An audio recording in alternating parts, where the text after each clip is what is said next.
My girlfriend said, "I'm basically single."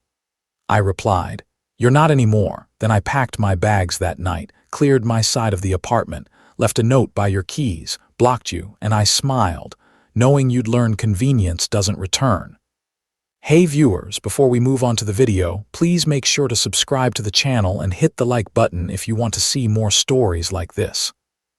Thanks. The coffee was still warm. That was the thought that popped into my head as I poured the dark roast into her favorite mug, the white one with the little cactus on it.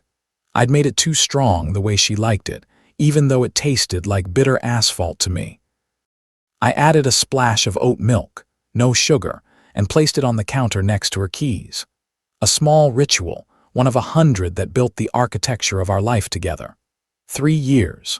3 years since I'd met Qley at a friend's disastrous barbecue where we'd bonded over the charred remains of a veggie burger. 3 years of learning the specific cadence of her laugh. The way she hummed when she was concentrating. The fact that she absolutely needed a cup of coffee before she could form a coherent sentence in the morning. Our apartment was a testament to that time. I'd painted every wall myself. Agreeable gray, she'd called it, and I'd joke that it was the perfect description for our relationship. We'd assembled the IKEA bookshelf together on a Sunday, her reading the instructions aloud with growing frustration while I wrestled with the cam locks, both of us collapsing in laughter on the floor when it was finally, miraculously upright. The small framed photo on that shelf showed us on a beach, her head on my shoulder, my arm around her, both of us squinting into the sun. It looked like happiness. It felt like happiness. I was the stable one. I knew that. My job as a project manager was predictable. My salary reliable. It allowed Qley the freedom to pursue her passion as a freelance graphic designer. Even when her clients were slow to pay, I'd covered her half of the rent more than once, never keeping score. Because that's what you did when you were a team. You were the safety net for each other's dreams. Just last month, I'd been accepted into the MBA program I'd been eyeing for years. I'd shown her the acceptance email, my heart thumping with a mix of pride and anxiety about the cost, the time commitment. She'd kissed my cheek, her expression warm. "That's amazing, Alex, but is now the right time? Things are still so shaky with my work. Maybe we should wait a year, build up our savings a little more. We have plenty of time." I'd stored my ambition away on a high shelf content. We had plenty of time.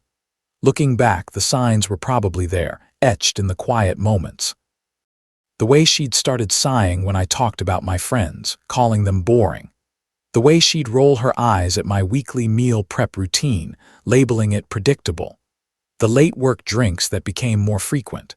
Her coming home with a buzz and stories about colleagues I'd never met. Her energy vibrant and distant. But love is a hell of a blindfold. I trusted her. I believed in the life we were building. The one with the agreeable gray walls and the lopsided bookshelf. I was committed. I was all in. I was, as I would soon discover, just convenient. A placeholder, a warm body who made the coffee and paid the rent. The text had come through at 4:37 p.m. Qley big project win. Drinks at the Overlook on 5th. The whole team's going. You should come. I want to show you off. A little emoji kiss of punctuation.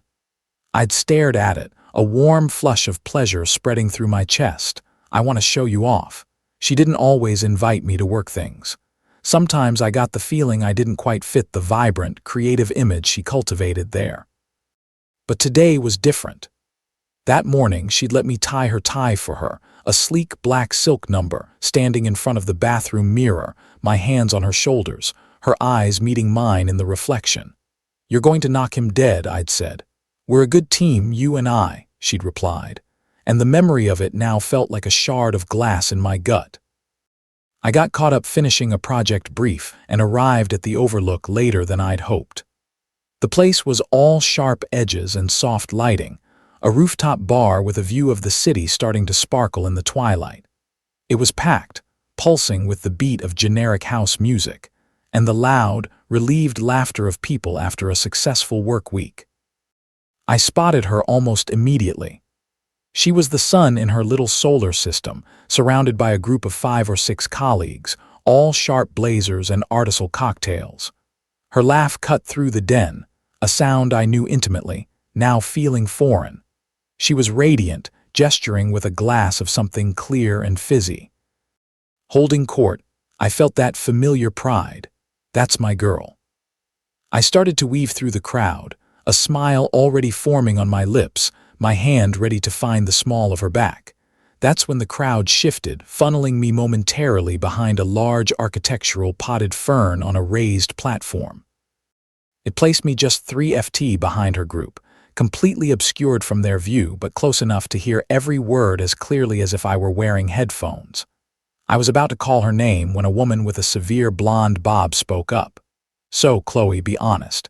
Are you and what's his name, Alex, getting serious? 3 years is a long time." Qley took a slow sip of her drink, a smirk playing on her lips. "Serious?" She let out a light, airy laugh that had no warmth in it. "God, no, I mean he's nice. He's comfortable but serious. Please." The air left my lungs. It was a physical vacuum. A guy in a crisp blue shirt leaning against the railing chimed in. "So, what's the deal then? You guys live together, right?" "The deal is," Qley said, her voice dropping into a conspiratorial tone that carried with perfect cruel clarity.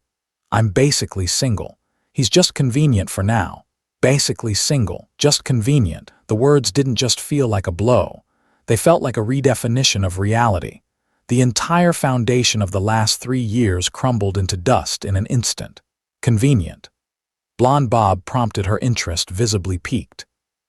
"How so?" "You know how it is," Qley continued as if explaining a simple life hack. "He pays half the rent on a fantastic apartment. He fixes things when they break. He's a warm body to come home to who doesn't expect much, but that's it. It's a placeholder situation." She leaned in, and I could see the profile of her smug smile. "I'm definitely keeping my options wide open. I mean, have you seen Ben from accounting? Now that is potential. He has a motorcycle. Alex would probably have a panic attack on a motorcycle." They all laughed. A unified tinkling sound of agreement. I stood there frozen solid. The noise of the bar, the city, the world faded into a distant muffled roar. I was a ghost already erased. I was the utility player, the reliable backup, the interim solution, the guy who made coffee and paid bills while she waited for someone with a motorcycle to sweep her off her feet. I watched her.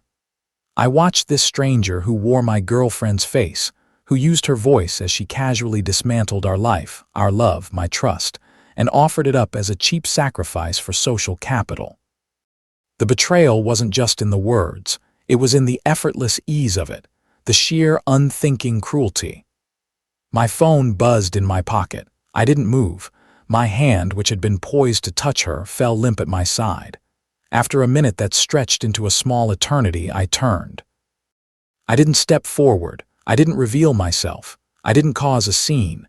I simply turned and walked away. No one noticed I was ever there. The drive home was a study in silence, not the peaceful kind, but a heavy, resonant quiet like the moment after a bomb detonates and before the debris falls. My hands were steady on the wheel. My breathing was even. The frantic, shattered feeling I might have expected was absent, replaced by a cold, surgical clarity. The fog had lifted and the path ahead was brutally, undeniably clear. I walked into our apartment, and the familiar scent of her jasmine candle in the air felt like a mockery. The cozy warmth of the place now seemed suffocating. I didn't slump onto the sofa. I didn't pour a drink. I went straight to the storage closet, moving with a purpose that felt both alien and utterly correct. I pulled out my 2 large suitcases and a set of cardboard boxes I'd kept for moving season.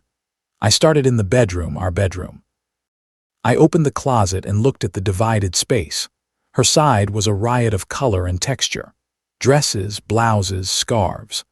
My side was neat, orderly, a line of button-downs, a stack of sweaters, a few pairs of jeans. I began with the shirts, sliding them off the hangers one by one. I didn't ball them up in anger. I folded them precisely the way my mother had taught me and laid them in the suitcase. Each folded shirt was another layer of insulation between me and the life I was leaving. From the bathroom, I took my toothbrush from the holder where it stood beside hers. My razor, the half-used bottle of the cologne she'd bought me for my birthday, the one she said she loved. I left the towel with the gray stripe, the one we'd argued was mine versus hers. It didn't matter anymore. In the living room, I stood before the bookshelf we'd built. I took my books, the project management textbooks, my worn-out copies of Vonnegut and Asimov. I left the design anthologies and the pop psychology bestsellers that were hers. My eyes fell on the framed beach photo. Our smiling, squinting faces, a perfect lie. I didn't smash it. I didn't even open the frame. I simply turned it face down on the shelf and walked away. It was her memory to deal with now. I was a placeholder, so I was placing myself elsewhere. It took me 2 hours. The process was methodical, unhurried. There was no rage in it, only a profound and final detachment. When I was done, the apartment looked lopsided. A ghost of my presence remained in the empty spaces, the bare hooks in the closet, the vacant shelf in the bathroom, the gaps on the bookshelf. It was a negative image of a life. I sat at the kitchen table, the same one where we'd shared countless meals, where we'd planned imaginary vacations and discussed real worries. I took a single piece of the nice stationery we kept for thank you notes. The pen felt heavy in my hand. I didn't write a long, emotional letter. I didn't list my grievances or try to make her understand the depth of the hurt. There was no point. She had already demonstrated she wouldn't or couldn't understand. Any explanation would be a form of engagement, and I was done engaging. I wrote 3 lines. They weren't an accusation, they weren't a plea. They were a statement of new fact. Qley, you're not basically single anymore, you just are. Alex, I propped the note against the fruit bowl in the center of the table. The bowl she always promised she'd keep filled with fresh fruit, but which currently held only a single withering lemon and a dusting of crumbs. I did one last walk through. Bedroom, bathroom, living room. I looked at the hollows I'd left behind. I felt nothing. No last-minute pang of loss, no flicker of what if, just the quiet certainty of a necessary amputation. I placed my key on the counter, a final soft click next to the note. Then I walked out, pulling my suitcase behind me. I closed the door gently, not slamming it. I didn't look back. The hallway was empty and silent. The elevator dinged its arrival. As the doors closed, sealing me inside, I took a deep, clean breath. It was over. The hotel room was a blank slate. Beige walls, a generic landscape painting, the faint smell of industrial cleaner. It was perfect. There were no memories here, no ghosts in the corners. I dropped my suitcases by the door, the thud echoing in the sterile silence. I didn't turn on the TV. I just sat on the edge of the bed, the firm mattress barely giving under my weight, and I let the quiet soak into me. The initial cold clarity held firm. There was no weeping, no screaming into a pillow. It was as if the part of my brain that processed emotional pain had been surgically removed. In its place was a vast, empty landscape. It wasn't peaceful, but it was quiet. And after the deafening noise of betrayal, quiet was a victory. I powered off my phone and placed it on the nightstand, screen down. I didn't need the world intruding. Not yet. For 2 days, I existed in that bubble. I ordered overpriced room service, watched the city lights from my window, and slept a deep, dreamless sleep. I was a system and shut down, running only essential functions. The unfairness of it all was a fact, not a feeling. A premise I had accepted. She used you, you believed her, now it's over. There was no arguing with the logic. On the 3rd morning, with a dull sense of obligation, I turned my phone back on. It erupted, a digital avalanche of sound and light. A delayed explosion of the life I'd left behind. First the missed calls, 7 from Qley, then the notifications for voicemails. I press play on the first one, my expression neutral, Qley's voicemail. 1018 p.m. Alex, where are you? Did you get stuck at work? Whatever, just call me when you get this. Okay, my key is not working. Her voice was tinged with annoyance, not concern. The next one an hour later, Qley's voicemail. 11:32 p.m. Okay, this isn't funny. Your stuff is gone. What the hell is going on? What does this note mean? You just are. What is that? Call me right now. Then the text began, a timeline of her shifting understanding. Qley, 802 a.m. Day 2. Alex, seriously, what is this? Are you having some kind of breakdown? We need to talk. This is insane. Qley, 1041 a.m. I read the note again. Is this about what I said at the bar? You were there. That was just work talk. I was blowing off steam. You can't be this sensitive. You're overreacting. Qley, 115 p.m. You can't just leave like this. This is our home. My name is on the lease too. You're being a coward. I read each message. I listen to each voicemail. I felt nothing but a distant analytical interest, like a scientist observing the predictable behavior of a lab specimen. The anger was her first resort. Then the minimization, just work talk, blowing off steam. She was trying to frame the nuclear destruction of our relationship as my inability to take a joke. I didn't block her. I didn't reply. I just observed. It was the first sign of the power reversal, her screaming into a void, me silent on the other side. A week in, the tone shifted from anger to panic. The karma began to seep in at the edges. Qley, week 2, Alex, please, I'm sorry. I was stupid and I was showing off. They were pressuring me. You're the best thing that ever happened to me. I love you. It was the first I love you. That felt like an insult, a transactional plea, not an emotion. Then the first external vector. My phone lit up with a call from Sarah, one of Qley's friends, the one who always seemed to view me as a slightly disappointing accessory. I let it go to voicemail. Sarah's voicemail. Mark, it's Sarah. Look, I know things ended badly with you and Qley, but you need to be the bigger person here. She's a mess. She's crying all the time. She can't afford this apartment by herself. You know that. Her mom is on her case and it's awkward at work now. People heard about what happened and they're judging her. She needs you. Stop being so cold. I deleted the message. Be the bigger person, the mantra of enablers everywhere. It was no longer my concern. Her tears, her financial stress, her social humiliation. These were not my problems to solve. They were the consequences of her own words finally becoming real. The text from Qley became more unhinged, a frantic dance between desperation and venom. Qley, week 3, I have to move out. I can't believe this. I'm packing up our home because of you. My mom is letting me stay with her. It's so humiliating. Are you happy now, Qley? Week 4, I know you moved. Someone saw you. Where are you? We need to settle this. There's still stuff of yours here. A transparent lie. I have been thorough. Then the mask fell away completely, revealing the anger that was her true core. Qley, week 5, you're really going to ghost me after 3 years. You're a coward, Mark. A cold, heartless robot. No wonder I felt single. You were never emotionally available anyway. You did this. You destroyed us. I read that last one as I was unpacking in my new apartment, a sleek, modern one-bedroom with a view I'd chosen for myself. I didn't delete it immediately. I saved it. It was a perfect artifact, a monument to her hypocrisy. She was the victim of her own actions, and I was the villain for accepting them. The storm was raging on the other side of the glass, and for the first time I allowed myself a small, quiet smile. I was safe. I was dry, and I was free. The new coffee shop near my office became my sanctuary.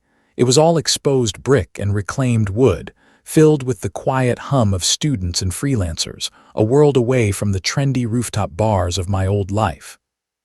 I was there most mornings, using the reliable Wi-Fi to review project plans for my new team. The promotion had come with a significant raise, enough to make the MBA program a possibility. I was reconsidering on my own terms.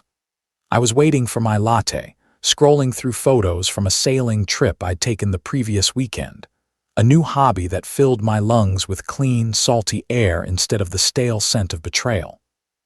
When I felt it, a presence hovering at the periphery of my space, I looked up. Qley. She looked broken. Not in a dramatic movie star kind of way, but in a worn-down, frayed at the edges way. Her clothes, usually so sharp, were rumpled. Her hair was pulled back in a messy ponytail, and the lack of makeup made her face seem pale and vulnerable. The vibrant energy that once defined her was gone, replaced by a nervous, brittle stillness. Alex, she said, her voice a thin wisp of sound. Qley, I replied. My tone was the same I used with a delivery driver confirming an address. Polite, neutral, devoid of history.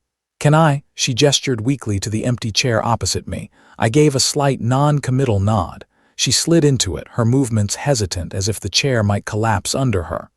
I've been trying to reach you, she began, her fingers twisting together on the table. For months, I know. The flatness of my response seemed to throw her. She'd probably rehearsed this expecting anger or tears or at least some kind of opening for negotiation. She took a shaky breath. I had to move back in with my mom. It's awful. She lectures me every day about responsibility. She never stops asking what happened. She looked at me, her eyes pleading for a reaction, for a shred of the sympathy I'd once lavished on her. I took a slow sip of my coffee and work. She continued, her voice cracking. It's been horrible. Everyone knows. They look at me like I'm a monster. That senior designer promotion I was up for. They gave it to Stacy. Can you believe that? I set my cup down. I can't actually. She flinched as if I'd slapped her. What's that supposed to mean? It means your actions have consequences, Qley. You presented yourself as someone who uses people for their convenience. Companies tend to prefer leaders who demonstrate loyalty and integrity. I said it calmly, stating a simple business principle. You sound so cold, she whispered, a tear finally escaping and tracing a path through her pale skin. I'm just being realistic. I lost everything, Alex. The dam broke and her voice rose, drawing a few glances from nearby tables. My home, my reputation, everything. All because of one stupid comment I didn't mean. No, I said, my voice still even. A rock against her crashing wave. You lost it all because that one stupid comment was the truth. You finally said out loud what you really thought of me, of us. I just believed you. I didn't mean it. She cried, her composure shattering. It was a joke. You're throwing away 3 years over a joke, over a moment of me being stupid and showing off. It wasn't a joke to me, and I'm not throwing anything away. I'm simply living in the reality you created. You said you were basically single. I made it official. You said I was just convenient.